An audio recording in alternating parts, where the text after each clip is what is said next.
Assalamualaikum warahmatullahi wabarakatuh. Perkenalkan, nama saya Febrianti Arafa dengan NIM 211101040034 dari kelas D1 PGMI. Di sini saya akan menjelaskan tentang materi hambatan-hambatan dalam pengelolaan kelas. Hambatan-hambatan dalam pengelolaan kelas disebabkan karena ada 3 faktor penghambat dalam pengelolaan kelas. Yang pertama adalah lingkungan fisik. Kondisi lingkungan fisik yang dimaksud di sini yaitu mengenai kelengkapan fasilitas belajar seperti ruang kelas, media, biaya, dan yang dapat memungkinkan siswa belajar dengan baik. Kemudian faktor yang kedua adalah kondisi sosioemosional. Kondisi siswa juga menjadi persoalan penting di dalam kelas, karena kondisi peserta didik inilah yang akan membuat proses belajar mengajar di dalam kelas menjadi berhasil atau sebaliknya. Kemudian faktor yang ketiga adalah organisasional.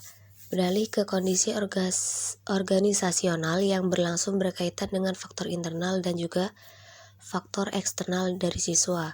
Faktor internal ini berkaitan dengan keluarga, sedangkan faktor eksternal faktor yang mempengaruhi lingkungan sekolah, lingkungan bermain, suasana lingkungan belajar, fasilitas, dan lain sebagainya.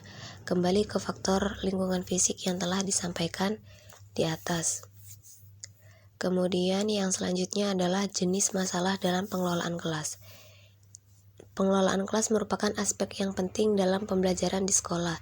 Selain menyampaikan pelajaran, guru juga perlu mengelola berbagai masalah yang mungkin dihadapi oleh anak-anak di dalam kelas.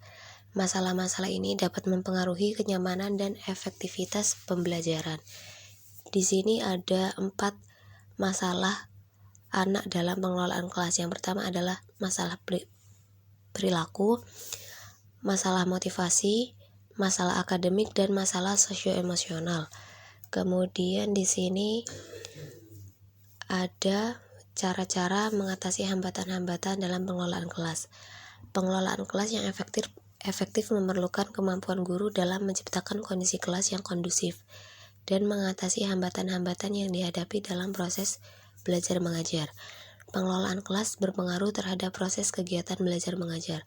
Semakin baik pengelolaan kelasnya yang diberikan kepada siswa oleh guru, maka semakin baik pula aktivitas belajar siswa di sekolah. Sehingga dapat dikatakan bahwa tanpa pengelolaan kelas yang baik, maka aktivitas belajar di sekolah akan menurun. Kemudian, tujuan utama mengatasi hambatan atau masalah yang ada di dalam kelas yaitu supaya proses pembelajaran dapat berjalan dengan lancar dan juga tujuan pendidikan tercapai secara optimal.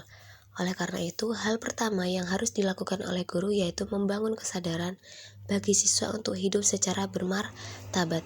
Hambatan-hambatan tersebut dapat berupa masalah individu seperti ketidakmampuan siswa dalam memahami materi. Kemudian yang kedua adalah masalah kelompok, seperti ketika siswa-siswi kurang kooperatif dan sulit untuk bekerja sama.